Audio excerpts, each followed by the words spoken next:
ഒരു viral food try ചെയ്തിട്ട് ഇങ്ങനെ ഒരു പണിയിട്ടത് എനിക്ക് ഫസ്റ്റ് ടൈമാണ് കേട്ടോ. എനിക്ക് ചില സമയങ്ങളിലൊക്കെ കുറച്ച് കൗതുകം കൂടുതലാണ്. അപ്പോൾ അത് കാരണം ഞാൻ ഇങ്ങനെയുള്ള എന്തെങ്കിലുമൊക്കെ കണ്ടു കഴിഞ്ഞാൽ ഒന്ന് ട്രൈ ചെയ്ത് നോക്കാറുണ്ട്.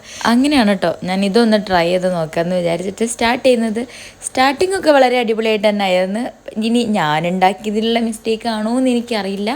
ഇതെല്ലാം മിക്സൊക്കെ ചെയ്ത് ഇത് ഓക്കെ അതിന് ശേഷം ഞാൻ ഫ്ലെയിമൊക്കെ ഓഫ് ചെയ്ത് ചോറൊക്കെ എടുത്ത് ഞാനതിനെ സൈഡിലോട്ട് ഇങ്ങനെ ഒഴിച്ച്. പൊതുവേ എനിക്ക് ചീസി ഫ്ലേവറൊക്കെ എനിക്കിഷ്ടമാണ്. ചീസി ടൈപ്പായിട്ടുള്ള എല്ലാ ഫുഡും പിന്നെ സോസി ആയിട്ടുള്ള ടൈപ്പൊക്കെ എനിക്കിഷ്ടമാണ് കേട്ടോ.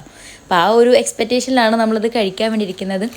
ഇത് മിക്സ് ചെയ്തിട്ട് ആദ്യത്തെ സ്പൂണങ്ങ് എടുത്തപ്പോൾ തന്നെ എൻ്റെ കിളി പോയി. ഒന്നാമത് നല്ല സ്പൈസി ആയിരുന്നു. ഞാൻ 2 ഗ്രീൻ ചില്ലി ഇട്ട് തന്നെ ഭയങ്കര സ്പൈസി ആയിരുന്നു. പിന്നെ ഒരു ചീസി ഗാർലിക് ഫ്ലേവറാണ്. ബട്ട് എന്തെന്നറിയില്ല, എനിക്ക് ഒട്ടും ഇഷ്ടമായില്ല. അത്ര കൗതുകം വേണ്ടിയിരുന്നില്ല എന്നാണ് എനിക്കപ്പോൾ തോന്നിയത്. അപ്പോൾ ഞാനിത് റെക്കമെൻഡ് ചെയ്യുന്നില്ല. പക്ഷേ നിങ്ങൾക്ക് ഇതിൻ്റെ ടേസ്റ്റ് അറിയണമെങ്കിൽ ഒന്ന് ട്രൈ ചെയ്ത് നോക്കുക. Bye bye.